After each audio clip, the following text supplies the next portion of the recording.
So when Thank you very much. when um when did you discover Stoicism? Has it been part of your reading for a while, or is it something more recent? Yeah, yeah. I think I got a book from a friend of mine, Epictetus, about Epictetus. That would have been jeepers, probably 20 years ago, I'm guessing.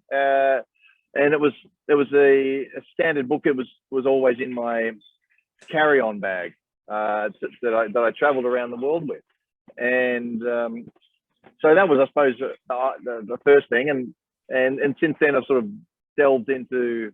I've obviously got Marcus Aurelius's Meditations, and I keep dipping in and out of it, but I'm sort of I suppose on a big self-learning curve over the last 20 years or 30 years for that matter. And it's amazing how often I find that these other principles or teachings of various whatever it happens to be, they have a lot of them are Stoic based, or have the same tend to have the same principles. And I mean, you tend to search out a little bit of things that resonate with you, and certainly Stoicism has. But sorry, I've got a bit of fluff on my camera here. There you go. But it's also good to search out some things that make you a little bit uncomfortable as well. I think, and push your buttons and that sort of thing, make you question what's going on, and I think much of it forces you to have a bit of an open mind, which again I think is a sort of a stoic principle to to deal with things as they come. So life is not easy. I mean, it's just always good to keep learning, and there's certain things that keep coming back into my life, and I think Stoicism is one of them. And having set up a foundation in support of a very good friend of mine, another Australian from Toowoomba, over here in the UK. He called as you mentioned, the Aurelius Foundation. And Justin. Last name is Stead, and he's a successful businessman over here in the UK. And we wanted to create some foundation that has an educational purpose and that helps young people, perhaps gives them some guidance, and I think some core moral principles on life. And that I think it was a valuable thing. We both agreed on that, and he's the energy behind it. There's no doubt about that. I sort of pitch in and do what I can, but it's sort of becoming a teacher and a pupil at the same time. And I think that's an important thing for, I think, anybody. And ironically, that's what I've sort of became as well. Fantastic, Pat. You mentioned, I guess, life is not easy, and we're going to talk about, I guess, your career, and it's super interesting to hear you say that, because one of the things we'll be talking about is people have this idea that that successful sports people, or successful people generally, sort of don't have a difficult set of experiences. But I want to take you right back, and kind of we can go through I guess the chronology a little bit, and just talk about, I guess, some of the experiences you've had, and how they might have interacted with your experience of Stoicism. So by age 15 or 16, if I'm not wrong, you were the #1 junior in the world. Grew up in Melbourne. Dad played footy for the Hawks. I'm just wondering, just to get started, did you have a moment when you realised that this was going to be your life, your thing, when you realised you could do it, maybe be a champion?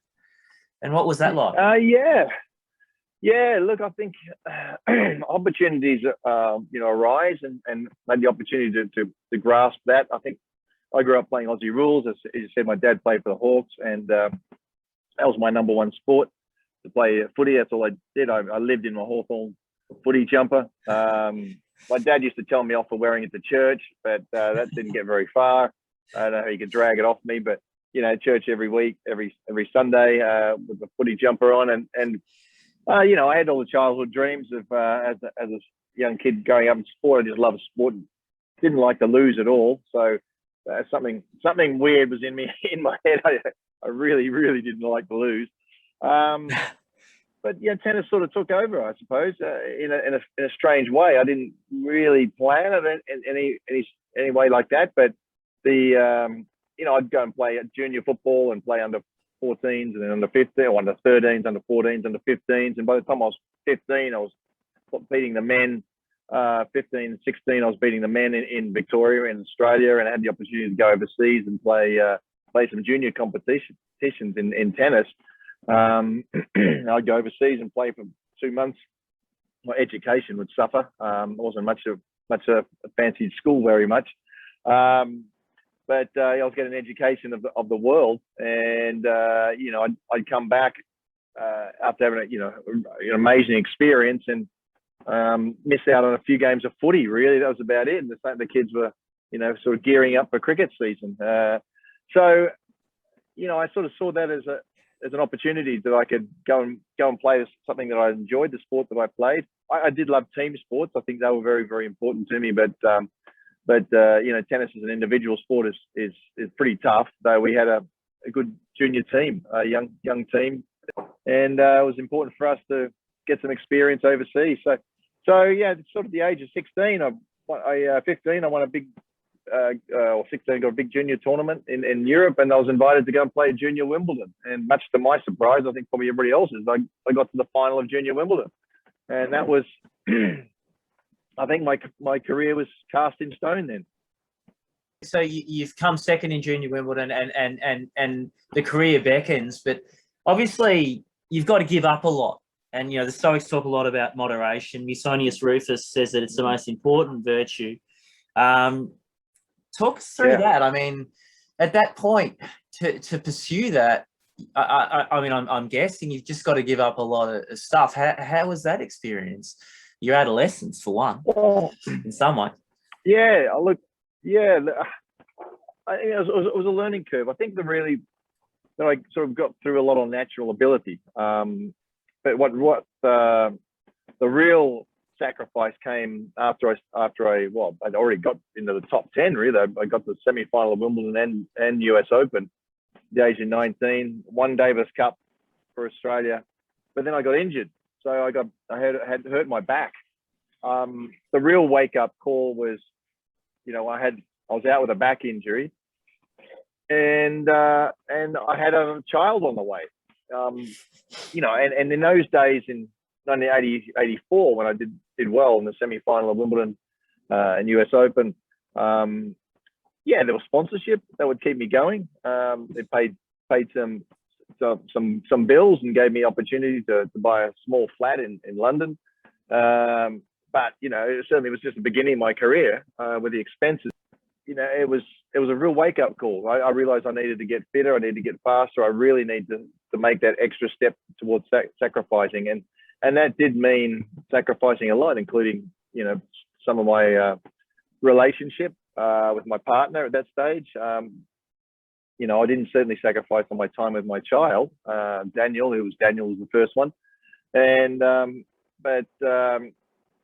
moderation really didn't come into it. I think it was moderation on everything else, except for fitness and tennis and training, and we went to extreme, just ridiculous lengths. And I certainly believe that I was the first. I think maybe Van Lendl. I think he was very professional in many ways, but I think I took it to the next level, which had never been done before in tennis, with sports psychology and fitness and training and diet and everything else. And it was obsession. It was absolute obsession. And we see that in athletes. We see that in, I suppose, Novak Djokovic as well, who is completely obsessed about getting the best out of himself. So, you have to find some form of moderation. So you do have to let off some steam somehow, because it's a pressure cooker situation. And you got to the stage, I get to the stage, and I know Novak's there as well from talking to some of his team, that certain things aren't in order, then you start getting upset about things. They want everything lined up so that you can perform at your best, and that needs to be done to a certain extent. But as we know, and one of my great lessons I suppose Marcus Aurelius often talks about, expecting the worst and in people and in situations, and meditating on that in the morning beforehand about what could possibly happen. And that is one of my certainly one of my main things that throughout my whole career and my whole life that I found to be incredibly helpful and successful, because you really can't predict what's going on, and you just got to, perhaps sometimes going for the worst. And that was something that I did before my Wimbledon final, and all the way through that year or 2 years where I had great success and wasn't injured. Was to really work through those principles that Marcus Aurelius talked about in preparing. Seneca did as well, and Epictetus, of course, they talked about it as well. So it's a great Stoic principle to really be prepared, but be prepared for the unpreparable. Yeah, well, that's it. Yeah. But I mean, it's another level of Wimbledon final. So are you saying that? So the night before, for example, I mean, I've always wondered, just with the pressure of just getting some sleep and so on and so forth, and having a good meal and so on. Was it part of your regimen that you would do the premeditation, perhaps with your coach? Would you visualize going out on court? Would you visualize being facing break point? Would you? Is that the level we're talking?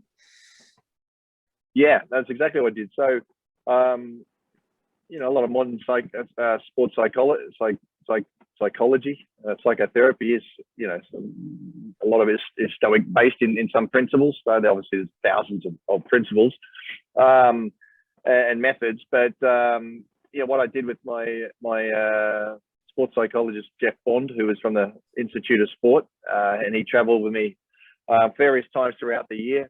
What we used to do is he used to come up with some things that I could work on that didn't go so well the day before. So it was a reflection period. So we used to work out what could be done, what should have been done better, and what can be done better the next day. So we reflect on that a little bit. We'd go into some meditation, some music, some meditation. I'd go into relaxated state, and he would talk through the goals, and we wouldn't really necessarily look back at that time, but I'd do a lot of visualization and try and really feel what it was like for the next day. And that very much helped me when it came to playing Wimbledon, the final at the All England Club, the championships. And the biggest moment in my career, though I had a couple of big moments, of course, playing finals for Davis Cup for Australia at Kooyong at home. That was immense pressure. Didn't eat very well. You don't sleep very well. You don't eat very well. You force some food down as much as you can, because you might have to be ready for 5 hours of tennis. You prepare as well as you possibly can, but the meditation was being in a relaxed state and visualizing hitting certain shots and visualizing things going well, but also visualizing. The night before, I did a really good job. I felt, obviously, it was because I performed well, but I did a really good job of visualizing all of the things that could go wrong, and then reacting to them in a positive way. So a bad line call, a bad shot, and we used to get a lot of bad line calls. There's no Hawkeye back there. There's no professional umpires. So those things, and I've had a couple. Absolutely horrendous line calls at the biggest times of my career that have caused me to lose matches. It's Australian Open final and the US Open semi-final had, and what do you do about that? I mean, there's nothing you can do. But so you have to visualize the good and the bad, and so bad line calls, the guy coming back, me getting nervous, me going out there and getting nervous serving for the match, so visualizing all that stuff. But it was all down to sort of play at one point at a time, and we hear that a lot now in sport. We're just playing it. We're just ready for the next match, or we're just ready for the next game. It's just going to be another game. When it comes to big finals, and and we prepare that. But back then, we didn't know about that sort of stuff. So, you know, I was very lucky to have some very good people to teach me about that, and that's become a stock standard sort of answer. So what about those moments of incredible pressure? I mean, watching on TV, it's a break point or whatever it might be, or a set point. But the poise that that you and other professionals are able to show, I mean, what talk us through what goes through your mind, or did you have techniques in those moments? Perhaps did Jeff prepare you for, I don't know, breathing or whatever it might be, just to, because you know it just seems like so much is on the line, and it'd be so easy to not do the best thing, and yet sometimes that seems to bring out the absolute best in people. And you don't win Wimbledon unless you're able to. Look, I think there's I think you can't go past experience. I think there's no doubts about that. Being in the situation and adapting to it, but you can do a lot of work to help you better yourself in unusual circumstances, unusual situations, pressure situations, and we all have them. I mean, for me, going out there and serving for a Wimbledon title was a big move, but to be going out there and playing, I'd played Davis Cup finals, I'd played Australian Open final, you know, I played 2 Davis Cup finals. Doesn't get bigger pressure than that, playing hometown, home crowd, Kooyong, people expecting you to win, and you have to win for your country. It really doesn't get much more tense than that. So, you know, experience does go a long way. But this is what you prepare yourself for. You practice and practice and practice for this sort of stuff. But you know, visualization and understanding exactly, you said breathing techniques are very, very important. Which is, you know, learn belly breathing and that sort of stuff to calm the nervous system. And you know, the ability to be able to switch things off and on pretty quickly. And then I'm able to, rightly or wrongly, I'm able to just compartmentalize certain things and put them aside and say, I'm just going to focus on this. Right. You know, serving out that is no different than getting up and having to, as a student, going up and having to stand up in front of the classroom and talk. I mean, I hated that. I just, public speaking is one of the most terrifying things in the whole world. So, you know, it's what you get accustomed to, and it was just serving for a match was something that I got accustomed to. Sometimes I did it, sometimes I didn't. You know, so sometimes you serve for a match and you end up losing. That's sport, that's life. You know, then you have to deal with that afterwards. Yeah, that sounds a bit like the idea of the reserve clause. I guess that, you know, that's life. But I mean, in that moment when you serve for women, can you remember that, Pat? Can you remember that live, as it were? Did you go out there and think, I'm serving for Wimbledon, or was it more, I'm just, this is a game of tennis, I'm serving, forehand or backhand? Well, yeah, no, that's right. Well, I mean, as I said, for 18 months I'd been working with Jeff, a year, I suppose. Maybe not quite a year, but we'd worked on really taking it one point at a time and one shot at a time.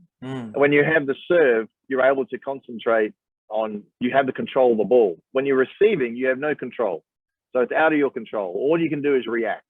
Yes. So, you know, I'd be, again, a visualization was very important. Okay, this is like any other point, one point at a time, one shot at a time, get the balls in your hand, visualize where you're going to serve. If the other guy's got the balls in his hand, then all you do is watch the ball and react as best you can. And but it's all, you don't think ahead. You don't think ahead. So I taught myself to not think ahead, not think ahead, not think ahead. Just play literally one point at a time.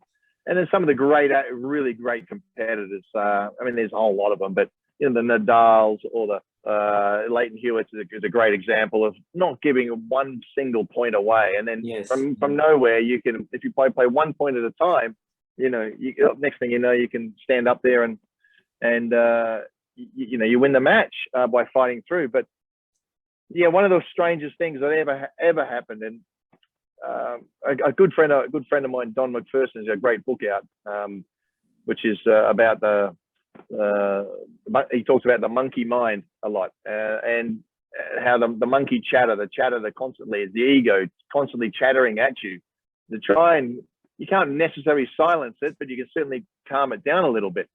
And you know, he talks at length about that. And you know, the story that I have is when I sat down and I knew I was going to go out there and serve for the match, the Wimbledon title, the title that I dreamt of as a kid, the title that I thought I could win, and I was expected to win, I suppose, for myself. The expectation in Australia was that I could win it. And you know, I sat down to change of hands. I did my usual routine. I think I put the towel over my head. I dried my hands. I had my drink. I just thought about the very next point. Not thinking ahead. And then as I stood up to go out and serve for the match, the crowd, of course, was roaring. Here it comes. This is the moment everybody's been waiting for. And of course, all this practicing that I had done was clicked right into place, and my ego jumped up and said, "Right, you're serving for the Wimbledon title. Don't fuck it up." It's basically, and it was the exact opposite of what I trained myself to do. You know, that was literally the first time that came into my head. It wasn't love 15, was it? Was it love 15, Pat, or did you manage to win the first? No, it was love. Oh, literally standing up, going to walk to the baseline to serve, and it was, you know, the crowd were roaring, and it was like, right here. Instead of just going, okay, just go and get the ball and serve. All of a sudden, it's like, this is the Wimbledon title. You're serving for the championships. Don't fuck it up. Just the worst possible thing. And what happened was, it was so wrong that I giggled to myself. I started giggling, which I think actually helped. Yeah, and it was only after I ended up serving out. I won that first point. I ended up serving out the match with the love. And my psychologist Jeff said to me, he said, "What? I saw you laughing when you were coming out serving for the match." I said, "Well, guess what? Guess what I said to myself?" And I, you know, told me, he's like, "Oh my God, you're kidding me." I said, but at least I giggled about it because it was so ridiculous that it actually relaxed me. But so and let's move to a different kind of area from the highs to, I guess, a little bit of the lows. Like, you would have copped a lot of criticism from the media. In the moment, you know, you were passionate. You've talked about expectation, national expectation, personal expectation, and so on. You've also got the media, I guess, laying it out to you when you don't perform in the ways they expect you to perform. How did you and your team address that? Like, I mean, there's a lot in Stoicism about responding to insults, but public insult is another level. Public criticism is another level. Yeah, it's not much fun. Got to say, certainly, I got to the stage where I didn't read any newspapers, and I'm a bit that way now on social media. I just don't. You know, I'll post something that I feel, you know, I find might be important or interesting or whatever, but I very rarely, unless the people who monitor my social media might come, hey, this is a really interesting person or whatever. They might come up with something for me to respond to directly to somebody who's, but yeah,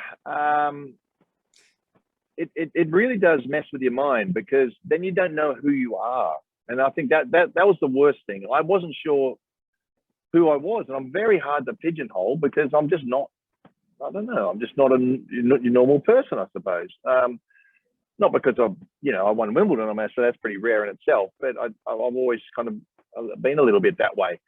And to be an athlete, I'm very passionate. All I wanted to do was play tennis and win. But I'm also, I was very private because I had a child at a young age. I never really liked taking photos or doing interviews. So and I didn't trust, and rightly so. I just didn't trust the media, because you read something about and you talk to somebody about it, and next thing you know, there's a headline that's nothing to do with what you talked about. It's just something that they want to put in the newspaper. Yeah. So I kind of know what it's like. So people have preconceived ideas and from their history. It's their history of what, and I've come to understand this through psychological work and Stoic stuff, but also doing psychology courses, and actually in the process, as I said, to do some education work with a couple of great people. We're based on our history. How we react is based purely pretty much on our history and what we've been told and what's happened to us throughout our life. Now, not everybody's going to be the same. I'm here as a young father. I was a successful athlete.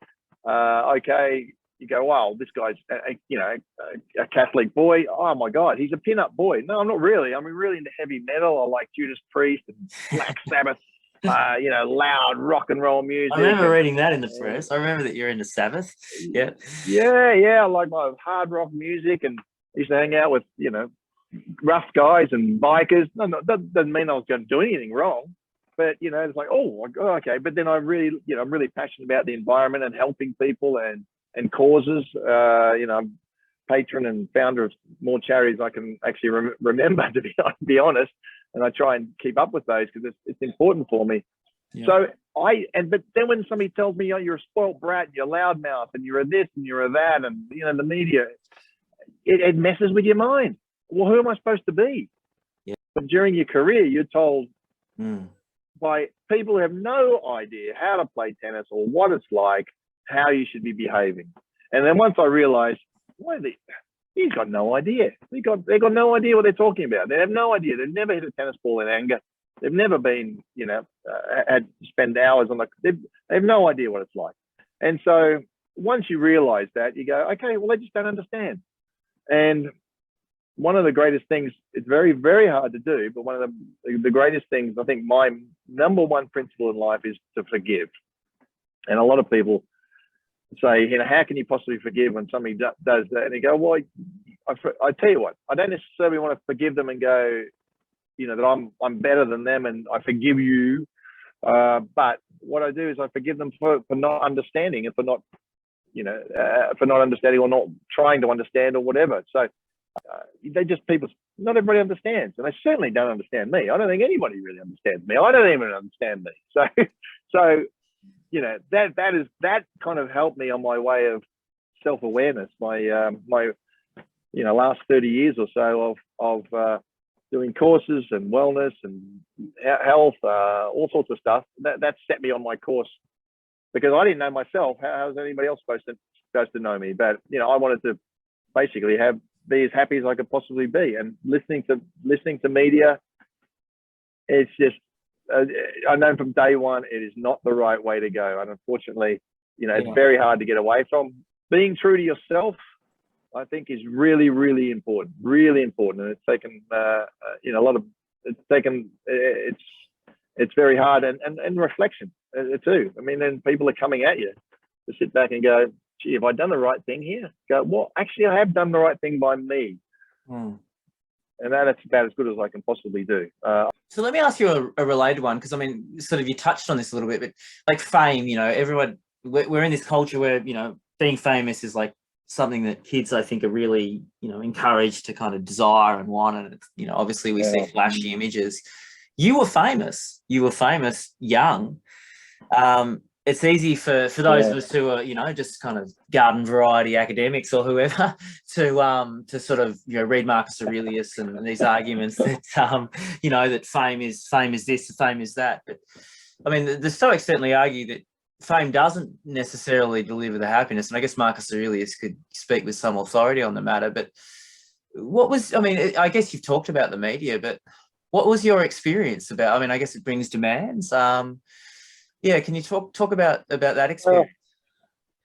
Look, I think life is constantly juggling, isn't it? It's trying to get the right balance. I know I get it right sometimes, and then it goes going the other way. I spend time with my partner this weekend. I spent time 6 months on the road non-stop with my player, traveling this month to Jiangwang in China. Fantastic girl, but we were stuck out. She couldn't go back to China. I couldn't go to the UK. We couldn't certain country. We were literally out of a suitcase for 6 months. Left on Christmas Day. So it's too much work, and it is. I mean, fame is. who was the actor? Or was it Winston Churchill? I'm not sure, but somebody said, "Be nice to the people on your way up, because you'll meet them again on the way down." And it's so true. It is absolutely so true. And I don't think I'm probably necessarily always very nice to the people on the way up, because anybody got in my way of interrupting me, my ability to play tennis I didn't like, and that meant interviews and media and all that sort of stuff. They were the enemy. They were just hassling me. But the biggest concern, I think, for me, and certainly from when the Aurelius Foundation, why we wanted to set this up, is I feel that the youth are a little bit lost. I mean, if social media and telephones are the way that things are going, and we're putting, and our gods are the Elon Musks and the Bill Gates and these sort of people. I've got my views on some of these people. The Richard Bransons. I think he's a very good, nice guy, actually, Richard. I've spent quite a bit of time with him. But it's about money, okay? I'm not saying what these guys are saying is right or wrong. I think we'll take Richard out of it, because I know him. Some of these other people I mentioned, I haven't. Jeff Bezos or whatever who owns Amazon. Is it really money? We used to listen to Jesus Christ or Buddha or Krishna or whatever. These are the people. These are the great minds of history. Shouldn't we be listening to them? And this is one of the reasons why we started up the Aurelius Foundation, is actually to have some good morals and good principles for life. And I think we've been lost. The fame is, you can get a few. I don't know. Maybe you can get into a restaurant or something like that, and you can get some sponsorship. It's certainly interesting. It's a double-edged sword, fame, and I think you always come back to the same moral principles that you have, and it's self-evaluation constantly. Hey, have I got the right balance here? Right? Have I got it wrong? And self-reflection, which we've talked about. The great Stoic teachers have told us that. And what about, this is continuous, I guess, but what happens when that's taken away? What happens when you finish? You hear a lot about sports people who, who just experience a lot of difficulty. And it can't be easy to you've spent your whole life. It's the end of the AFL season at the moment. A lot of people are retiring. I was listening to somebody saying this week, you spent your whole life every weekend playing footy, training to play footy, and now you're 32, 33. So you've got the most of your life ahead of you, and that's over. And so I guess the sponsorships in most cases, and so is the publicity and the glamour. Talk us through that experience, because courage would be needed, I imagine. A lot of inner strengths might be needed in a different way than winning Wimbledon. It might be a different kind of virtue.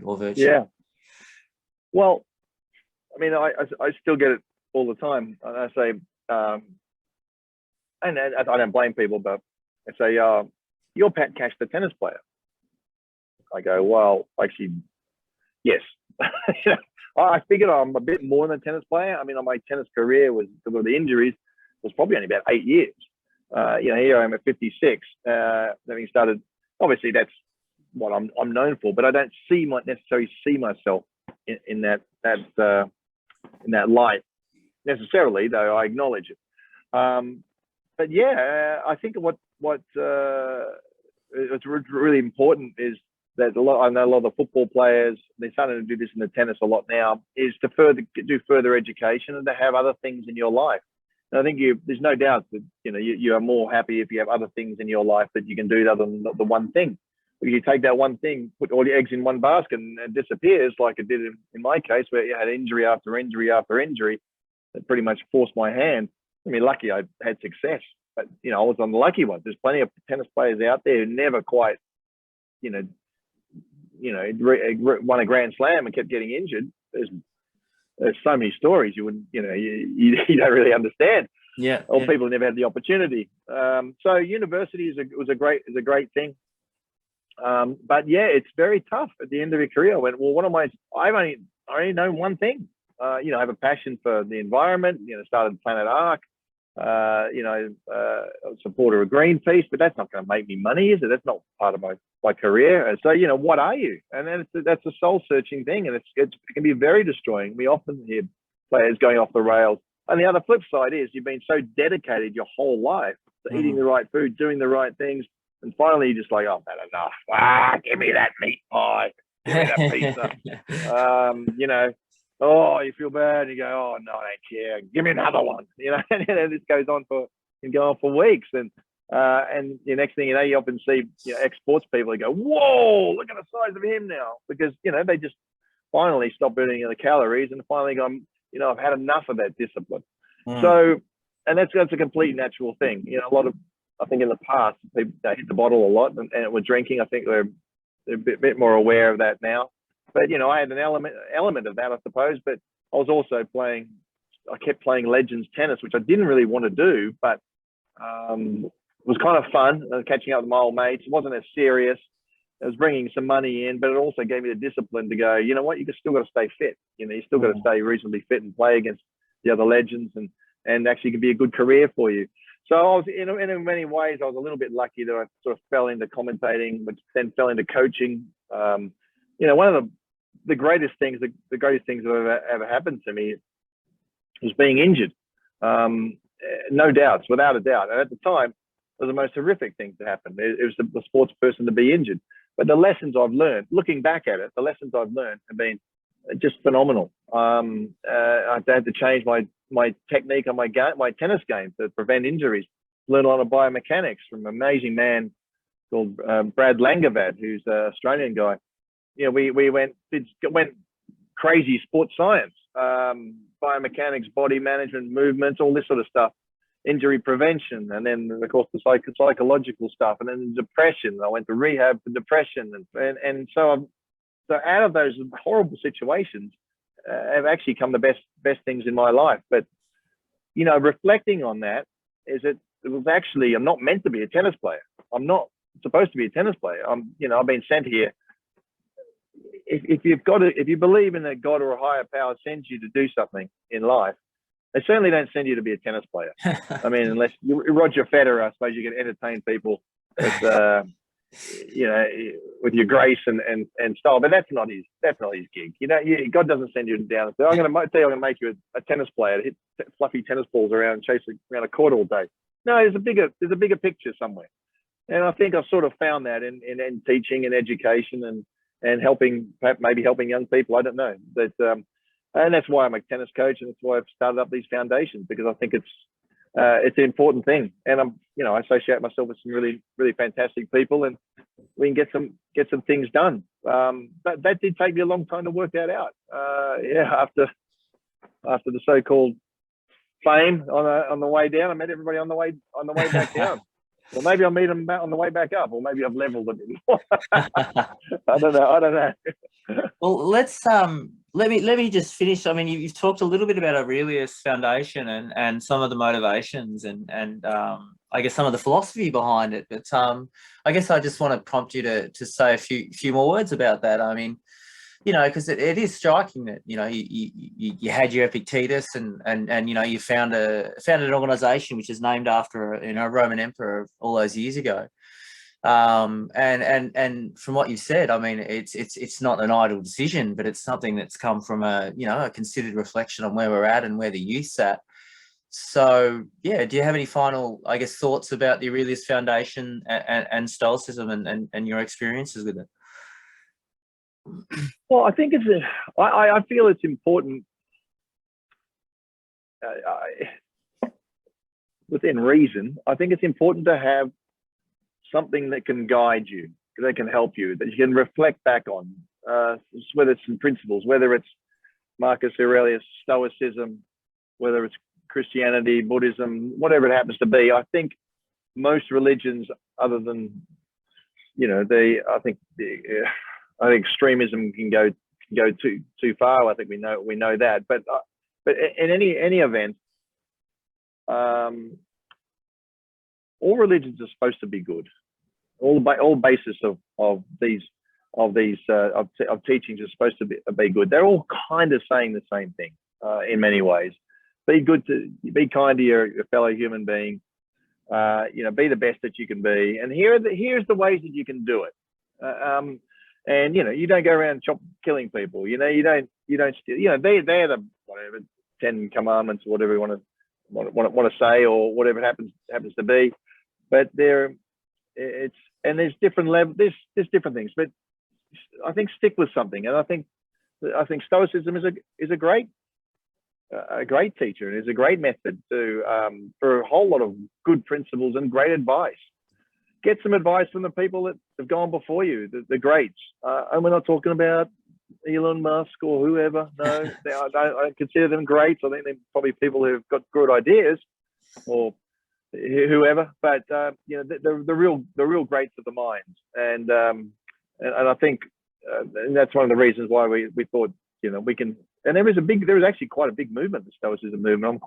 That's why I was very happy to talk to you, nice. Because it works. It really does work.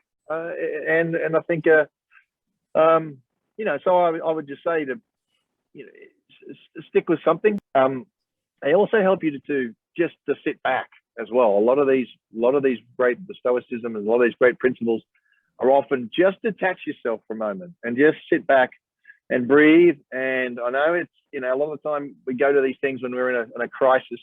And I think a lot of the great lessons are just, sit back, breathe, and look at it, try and look at it in a different way. And, that itself is very valuable. And, as I said, we tend to, when things don't go our way, we open up the book, whatever book happens to be. And so give me a lesson. And sometimes that will work.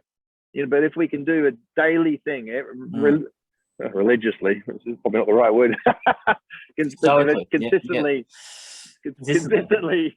consistently do stick with something, I think it's a great thing. And it's not easy. It's not easy, but No. but I think it's a very valuable thing. Talking to a friend, a family friend, they're going through a bit of a crisis, and they said, "Well, how did you get through this?" I said, "Well, the first 30 years were kind of tricky." I went, "What?" And it is, but it's a great journey. It's a great journey, and to feel better. And I'm never going to get it right, but I'll certainly give it a good shot. Well, you've given it a terrific shot tonight, and I'm really grateful, and we're really grateful for your time, and for your generosity, no problem, Pat. And it's terrific. My pleasure, man. It's been great. Yeah, it's terrific that, as you say, that Stoicism is growing, and also that that people like yourself are sort of a part of it. And again, thank you so much. Yeah, look, you're welcome. Watch this space. We'll try and come up with some other good stuff to help people out. Cheers, mate.